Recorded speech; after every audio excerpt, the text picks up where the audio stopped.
Namaste, this is Maya Tiwari on Om is Our Home podcast, episode 4.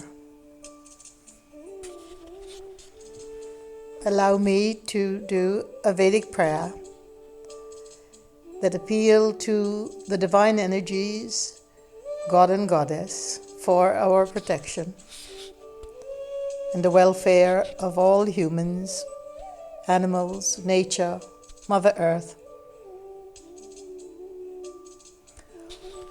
From the Taittiriya Upanishad. Om Shanno Mitra Shauvarunaha Shanno Bhavatvaryama Shanna Indro Brahaspatihi Shanno Vishnududukramaha Namo Brahmane Namaste Vayo Tvameva Pratyaksham Brahmasi Tvameva Pratyaksham Brahma Vadishyami Ritam Vadishyami Satyam Vadishyami Tanmamavatu Tadvaktaram Avatu Avatu Mam Avatu Vaktaram Om Shanti Shanti Shanti.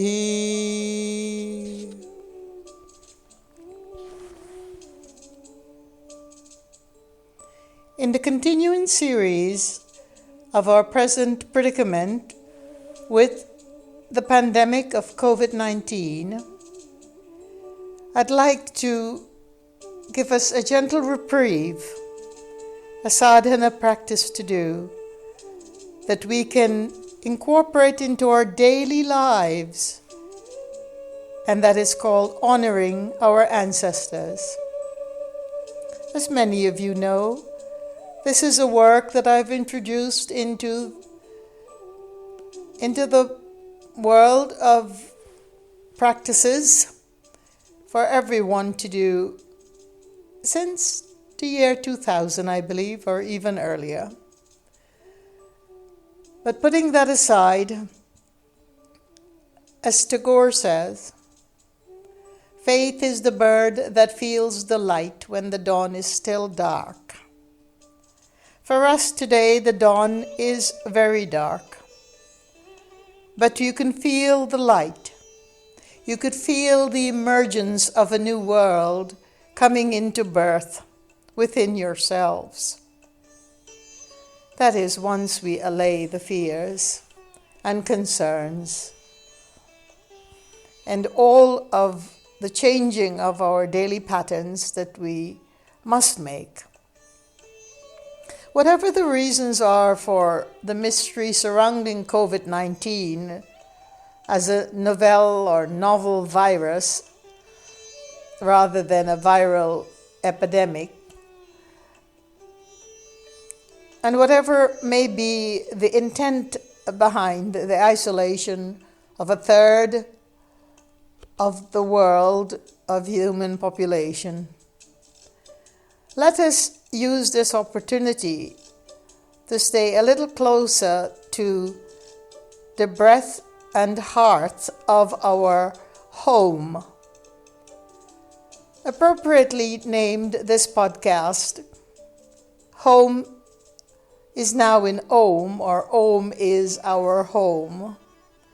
The intent for that title really is about the fact that no physical place has ever been our home. No physical country, wherever we were born, has ever been our home. Our true home is within us.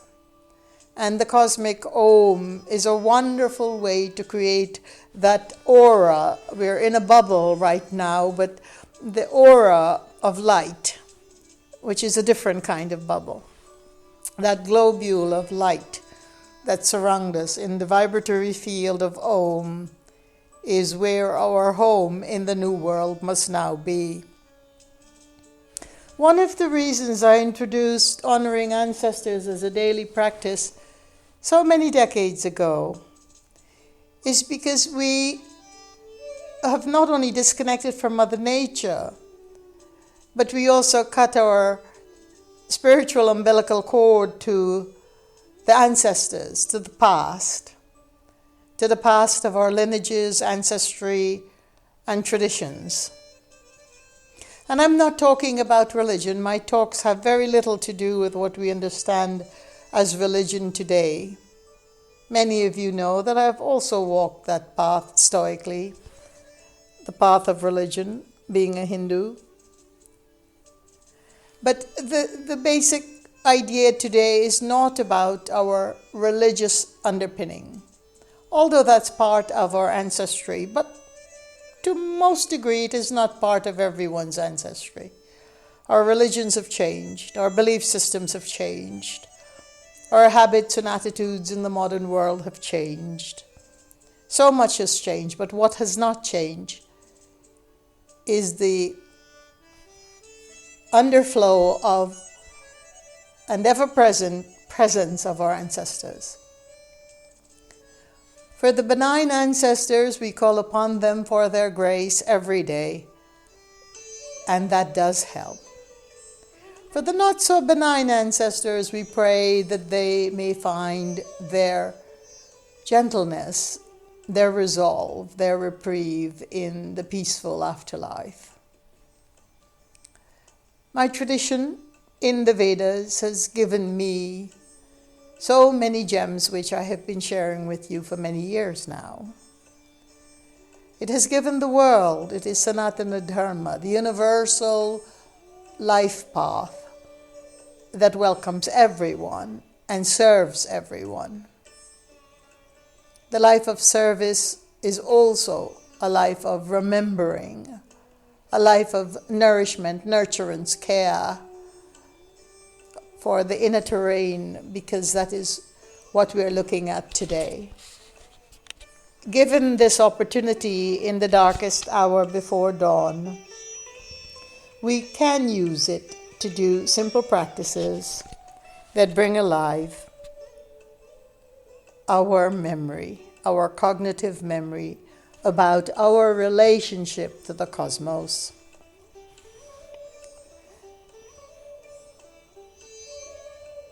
At this pivotal time in human conscious evolution, and that's all that is happening now, the most important thing we can offer to our humanity is neither economical, physical, or emotional. It is the selfless practice of prayer, a spiritual service that helps us to restore ancestral memory so that we may heal the long ignored rift with the spirit world. At this juncture, one like we have never seen in our own lifetime, if you're my age group, one that our children certainly have never seen, but one that our elder parents and grandparents certainly have seen before. World War I, World War II. COVID really can be described as the axis of all of the exploitations, violations, manipulations, marginalization of our Mother Earth. The combination of every chemical ever used, the gases, what we call the total toxic use, whether in warfare, as in military warfare, or in the way that we have plotted and planned the agglomerates and conglomerates of our time and the time before have plotted this war against Mother Nature, veiling it under so many names called progress, scientific progress, technological progress, and all sorts of so-called progress. But this progress brings back to mind the toxicity of every war we have ever had, the chemical spillover, the toxic field in our environment. We haven't learned very much at all in this area, either scientifically or in any other way in our consciousness.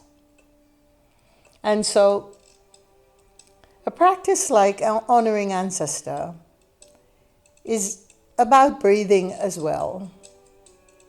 Every intake of breath that we take, as in the mantra that I chanted before this talk, every intake of breath can be used to purify not only the internal organism, but our external organic world as well. And in the intake of breath, I sit and I may put my right fingers up against the third eye place on my forehead,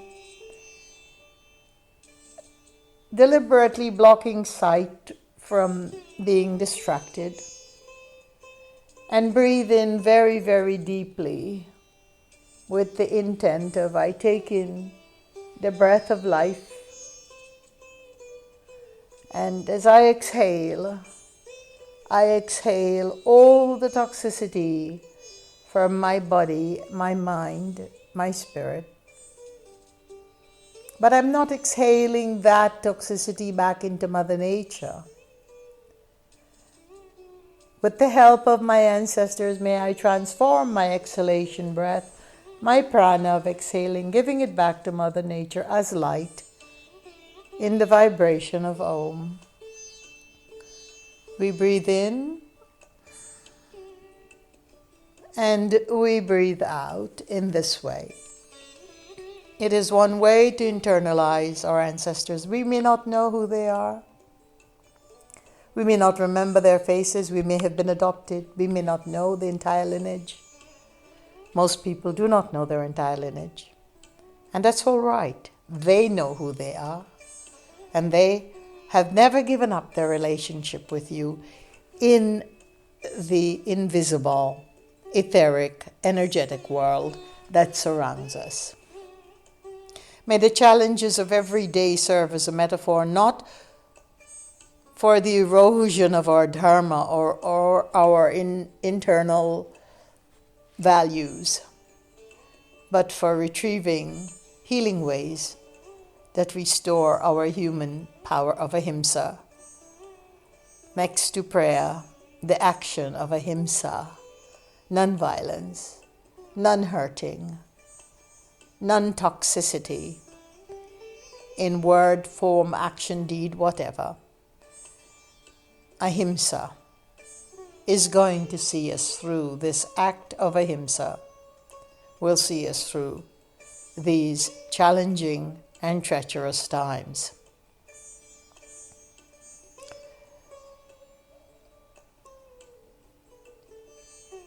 Very soon we will be putting up the honoring ancestor practice that you could do at specific times of the year where the moon itself gives us permission to open the portals and allow all of our ancestry in. And though that shroud work or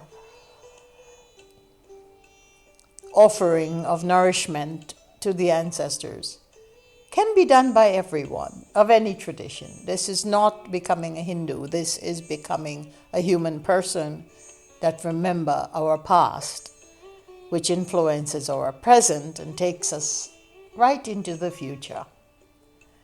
Honoring ancestors also does a significant service to us. It rethreads the memory of dysfunction. It rethreads incorrigible habits that we have inherited within the genome of our being, by the way. It could rethread it so that we can bring light to those habits, not deny the habits, not push them aside, not override them, but go through them and see that each majorly unsalubrious, unwholesome habit has within it the remedy to cure itself. It's like what I said about the wound and the salt. Sometimes it is the very salt that is added to that wound that becomes the remedy that heals that wound. Healing is a thing of courage. It is neither simple nor difficult. It is what it is. For instance, if we have an ancestral habit of being a volatile nature, or angst and anger and anxiety, within the very anxiety and angst, which no one likes, not the people receiving our anger, or the tissues that we promote the angers from, the mind, our own mind, certainly rebut it. But within that anger, if we were to embrace it, we could always feel that it was the unfulfilled passion of our ancestors, perhaps the unfulfilled passion of a father or a mother. And we look at what was unfulfilled about the passion. Passion is a divine thing because it is what gives, it's the fodder for inspiration. It is what takes a dream and makes it a reality. It's the very difficult, curvy passage between anticipation, inspiration, and the final goal. So passion is good. And unfulfilled in our forebears, well, let me see how I can fulfill it in my lifetime. So that those who surround me, that could, if I don't have my own offsprings from the birth of my own womb, I may have offsprings in terms of the students that I teach, or the children of my siblings, and any children that I may come in contact with. As I begin to fulfill my own passion that was once unfulfilled for my forebears, they heal, I heal myself, and the future generation that we're linked to also heals itself.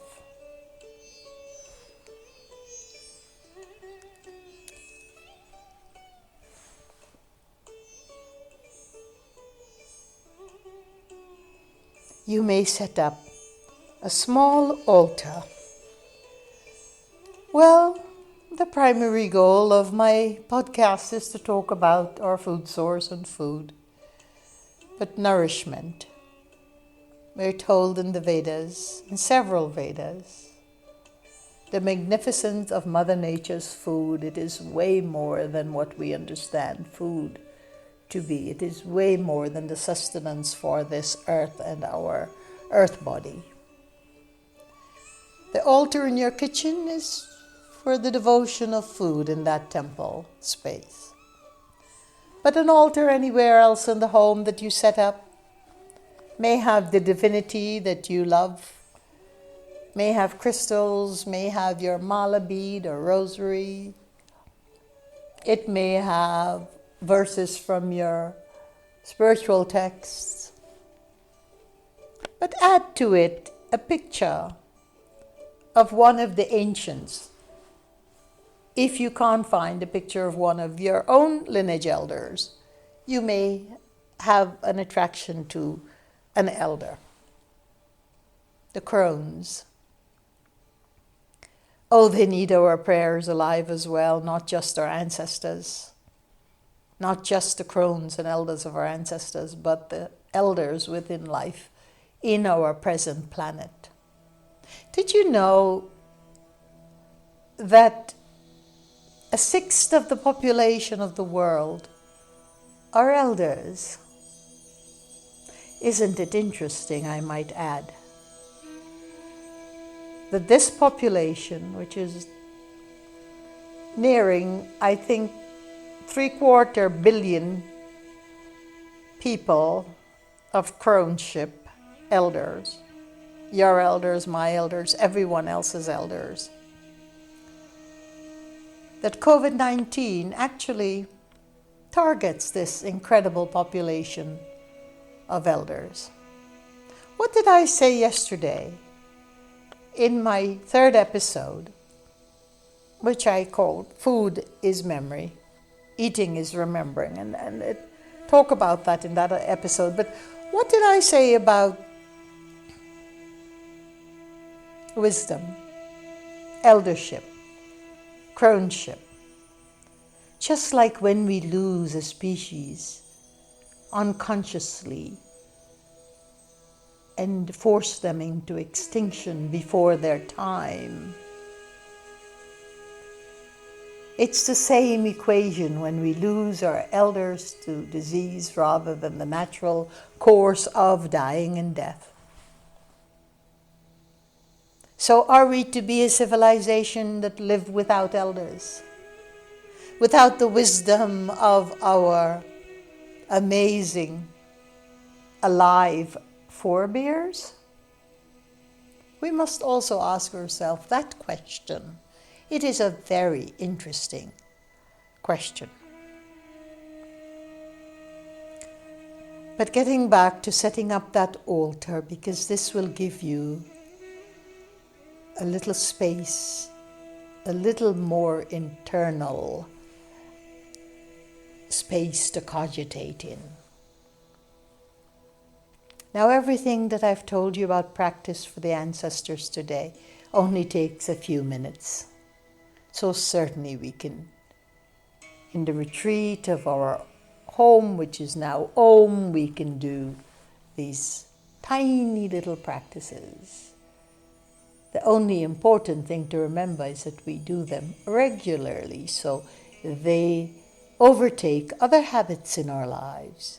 These are the habits that create memory, the memory of who we are as humanity, as human beings, as consciousness, the memory of Satchitananda. So, poise a wonderful picture of an elder, black and white. Don't let it be a color picture.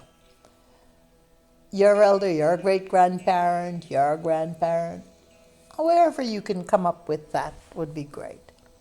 Light a candle, and in your own words, say a prayer to them. It could be, my gratitude for you for protecting my family and myself. My gratitude to you for helping me to remember who I am. It could be anything that you're pulled to say. That is your prayer to them. Light a deepa, which is a ghee lamp, or a candle or an oil lamp.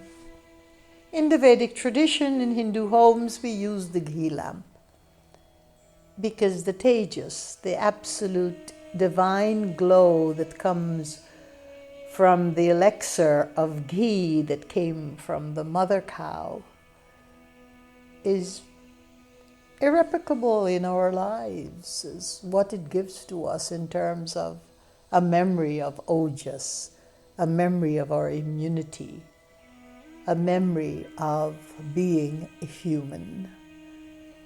May we use this time with great, great sense of ease that we are, as Tagore said, like the bird that recognizes that the light will come even in the midst of the darkest moment before dawn. Thank you. Thank you for listening. Peace be your journey.